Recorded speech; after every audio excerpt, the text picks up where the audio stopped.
Halo semuanya guys, kembali lagi sama gue Aldo di Detektif Aldo. Dan hari ini gue ingin memberikan sebuah video yang sudah gue janjikan ya, yaitu adalah mengupas kembali misteri hilangnya MH370 atau MH370 atau Malaysian Airlines ya. Sebenarnya ini video tuh gue syuting sebelum gue ke Singapura kemarin. Gue took a day off untuk nonton UFC match. Terus ternyata voice over gue hilang nih, atau audionya hilang. Jadi mau gak mau akhirnya gue syuting lagi setelah gue pulang dari Singapura. Jadi harusnya videonya ini sudah rilis dari beberapa hari yang lalu. Jadi mohon maaf ya. Jadi saya harus syuting ulang nih sekarang gitu ya. Tapi nggak apa-apa ya, karena memang gue tertarik sekali dengan kasus ini. Ini adalah kasus, bisa dibilang salah satu kasus penerbangan yang paling besar, paling misterius sampai detik ini. Karena sampai detik ini kejadiannya kenapa, bagaimananya, semuanya itu masih misteri. Jadi semuanya masih asumsi, analisa-analisa yang belum bisa divalidasi. Karena bagaimana cara memvalidasinya, satu-satunya cara adalah dengan menemukan tubuh pesawat dari MH370 yang sampai detik ini belum bisa ditemukan. Nah, menariknya belakangan ini ada seorang engineer yang akhirnya menguak, katanya dia tuh tahu persis lokasi dari pesawat ini, di mana letaknya, dan tapi nggak ada tindak lanjutnya gitu dari pemerintahan Malaysia misalnya.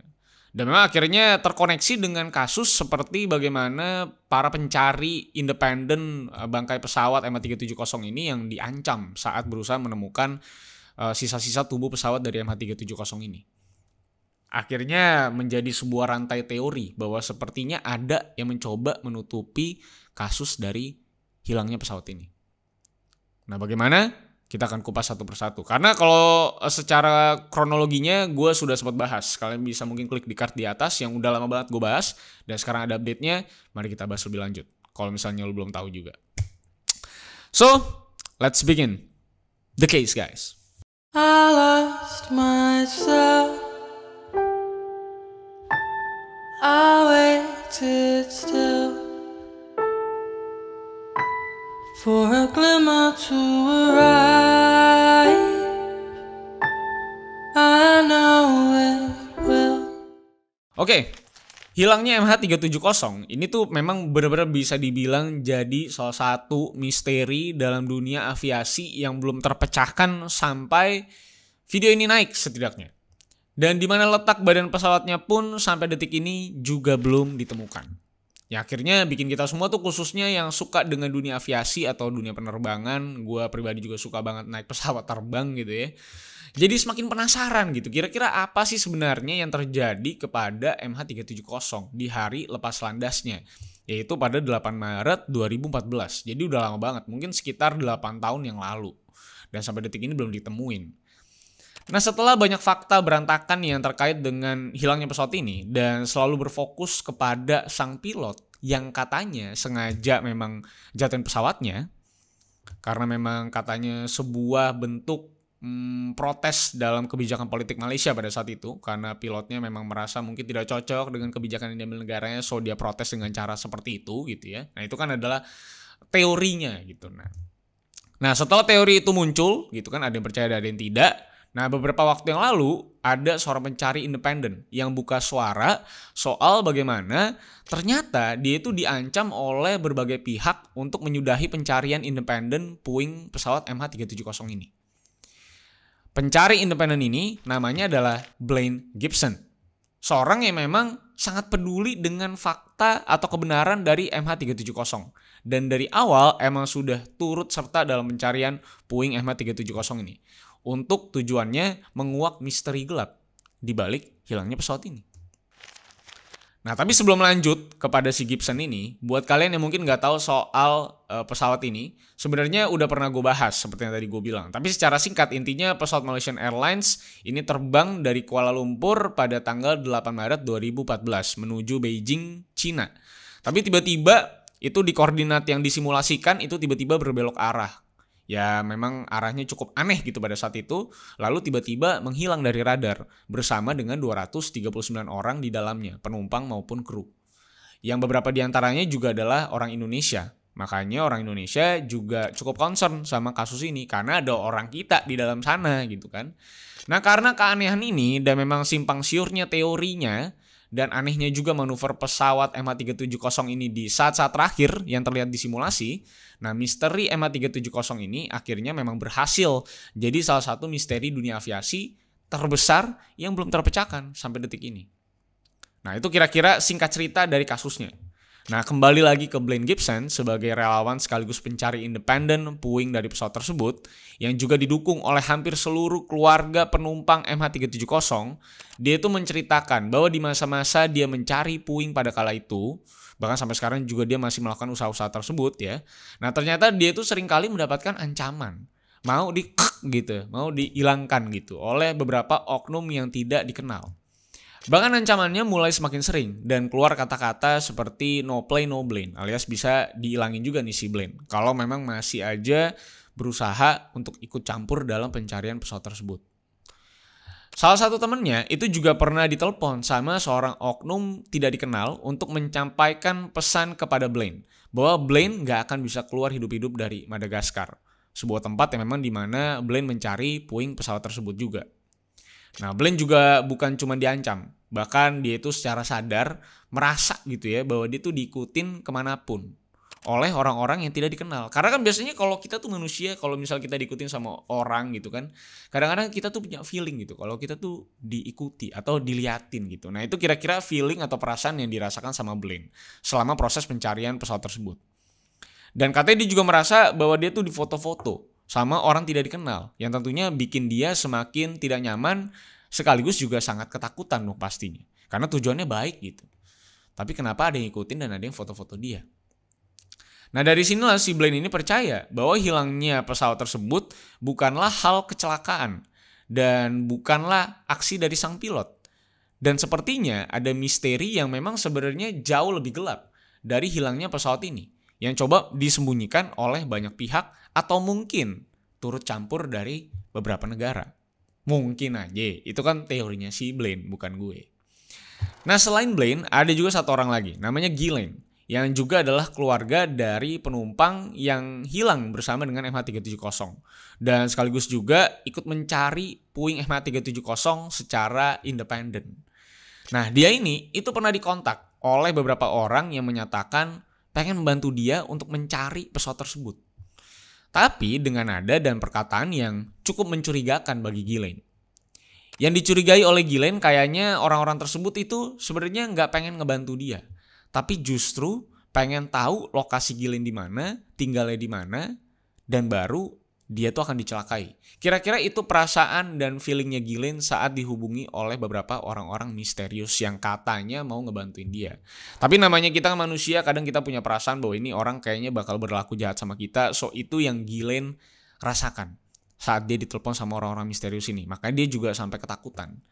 Ghislaine juga percaya bahwa sepertinya memang pemerintah Malaysia dan juga Cina sepertinya sedang merahasiakan sesuatu, bahkan dikatakan mungkin saja menyembunyikan titik koordinat asli dari MH370 supaya tidak bisa ditemukan, khususnya oleh para pencari independen.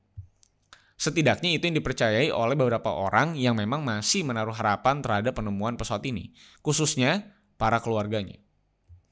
Nah, setelah kita dengerin teori-teori dan pengalaman dan pengakuan dari para pencari independen ini semua jadi terasa cocok dengan kesimpulan dari seorang jurnalis investigatif bernama Florence De Changi, yang memang dari awal itu sudah meneliti soal kasus ini.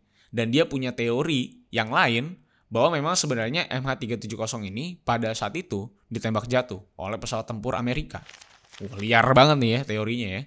Dia berteori dari fakta-fakta yang dia dapat bahwa sepertinya MH370 pada hari itu sepertinya membawa 2,5 ton bahan elektronik maupun teknologi yang katanya milik Amerika, namun akan dibawa ke Cina melalui proses pelelangan.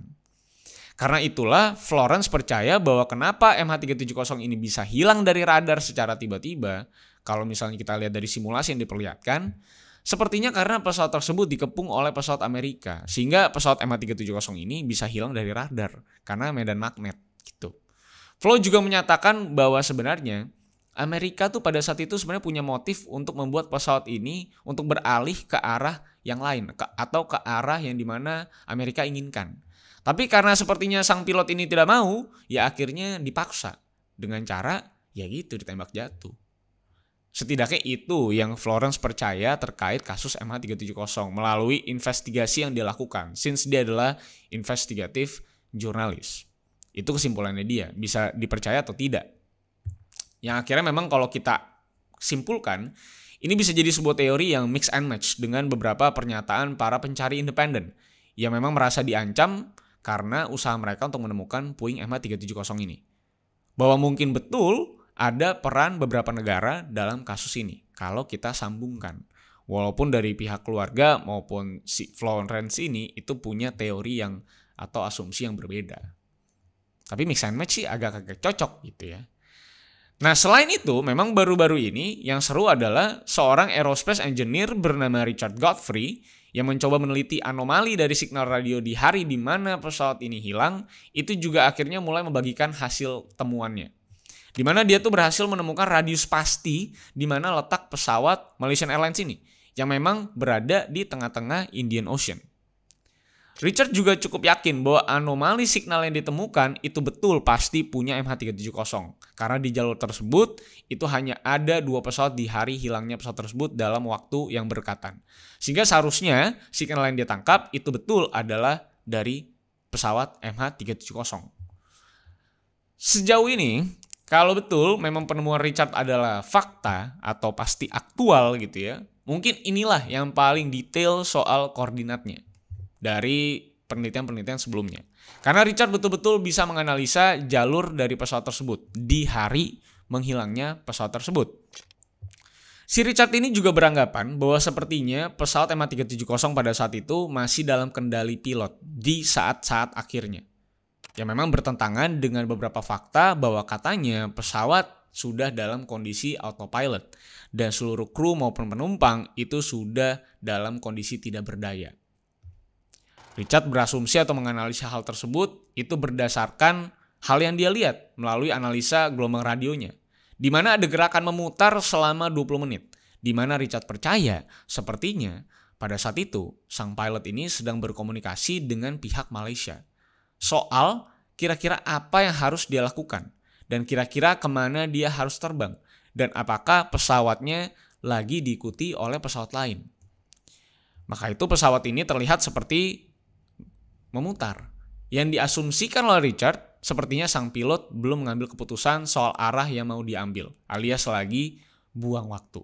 Nah dengan penemuan ini, Richard juga meyakinkan bahwa tim pencari itu hanya perlu mencari di radius 30.000 km dan bukan 120.000 km seperti saat pencarian awal.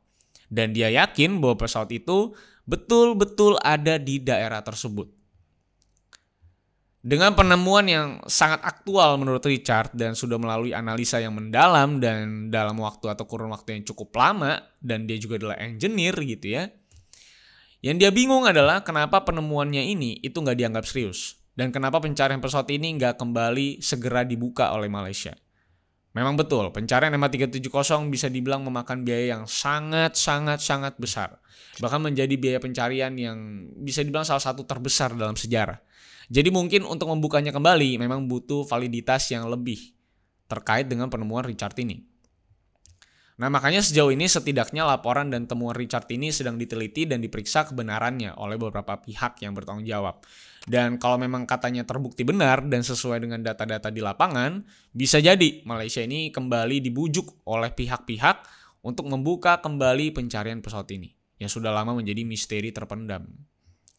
Nah sampai detik ini fakta yang selalu digaungkan memang adalah ya salah satunya sang pilot yang memang sengaja menjatuhkan pesawat ini sebagai bentuk dari sebuah protes dari politik Malaysia pada saat itu. Apalagi didukung juga oleh beberapa bukti ya pada saat itu yang ditemukan di tempat tinggalnya sang pilot. Ya di mana ada sebuah simulasi lah gitu kan, karena sang pilot punya mesin simulasi dan ada simulasi tuh ceritanya ngejatuhin pesawat dan segala macam lah gitu ya. Tapi tentunya ini akan betul-betul bisa terbukti ya, mana yang benar, teori mana yang konkret, mana yang valid gitu ya. Jika memang pesawat ini benar-benar bisa ditemukan. Dan kita bisa nemuin black box-nya, menemukan komunikasi terakhirnya. Dan sejauh ini penelitian Richard lah yang memang menjadi harapan satu-satunya untuk bisa betul-betul menguak misteri aviasi terbesar sepanjang masa ini. Apakah memang pesawat ini kecelakaan atau disengaja? Dan kira-kira siapa dalang dibalik kasus ini? semuanya itu bisa dikuak dengan menemukan tentunya sisa-sisa dari pesawat tersebut. Dan katanya untuk melakukan sekali lagi pencarian ini, Richard itu mengatakan bahwa hanya butuh beberapa juta US dollar untuk bisa menemukan pesawat di wilayah yang sudah Richard tunjuk ini. Ya menurut gue sih berapa juta US dollar ini tidak setara dengan misteri yang bisa dibuka melalui penemuan MH370 ini. Jadi menurut gue worth it lah untuk buang jutaan dolar. Karena ini misteri banget gitu. Dan dengan fakta ini, para keluarga korban semakin percaya bahwa memang sepertinya memang bukan si pilot yang sengaja gitu. Tapi memang ada peranan lain dalam kasus ini yang memang sengaja memperlambat proses dari kasus ini maupun menutupi kasus ini. Karena salah satu keluarga korban itu sempat ketemu bahkan sama Perdana Menteri Malaysia untuk berbicara soal pesawat tersebut. Dan Perdana Menteri pada saat itu menjanjikan memang akan terus melakukan pencarian terkait pesawat ini. Tapi setelah pertemuan tersebut, beberapa waktu kemudian tiba-tiba silent, diem baik gitu, tiba-tiba menghilang aja, dan itu yang dikecewakan oleh beberapa keluarga korban yang kehilangan pacarnya gitu, yang kehilangan bapak maknya, ada yang kehilangan sekeluarga gitu. Jadi memang para keluarga korban sampai detik ini juga masih berharap bahwa pihak-pihak yang memang punya kapasitas itu bisa menyelesaikan kasus ini supaya bisa tenang gitu para keluarganya, karena kan kasihan gitu kan. Kalau gue pribadi, gue sih karena saking begitu banyaknya data dari kasus ini, menurut gue apa saja bisa jadi mungkin ya, apa aja bisa memungkinkan gitu. Tapi menurut gue apa yang dinyatakan oleh Richard dan penemuan yang Richard lakukan, gue rasa harus bisa ditindaklanjuti. Karena memang nggak ada clue-clue lain. Nah kalau misalnya ada satu orang ngasih clue dan dia juga punya intelektual yang cukup dan memadai gitu ya untuk melakukan pencarian tersebut, menurut gue boleh banget ditindaklanjuti dengan cara mencari di titik koordinat yang Richard kasih tahu. Semoga aja menemukan sesuatu gitu. Jadi akhirnya bisa memvalidasi kira-kira apakah betul pernyataan dari para pencari independen yang merasa diancam dan segala macam itu benar atau enggak. Itu kan bisa terkuak melalui penemuan pesawat tersebut. Kita aja ya bisa dibilang kita lihat aja lah ke depannya kayak apa gitu ya. Apakah ketemu atau enggak. Nah mungkin lo punya teori atau asumsi lain bisa tulis di kolom komentar asal sopan. So sampai jumpa semuanya. Tentunya kita berharap ini bisa segera ketemu ya, karena tentunya juga banyak orang dari Malaysia, Indonesia yang juga hilang dan butuh klarifikasi atau kejelasan dari kasus ini pastinya. Dan semoga semuanya bisa terkuak di masa mendatang. Sampai jumpa semuanya.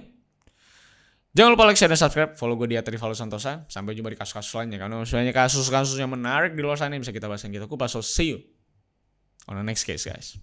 I lost myself. I waited still for a glimmer to arrive. I know it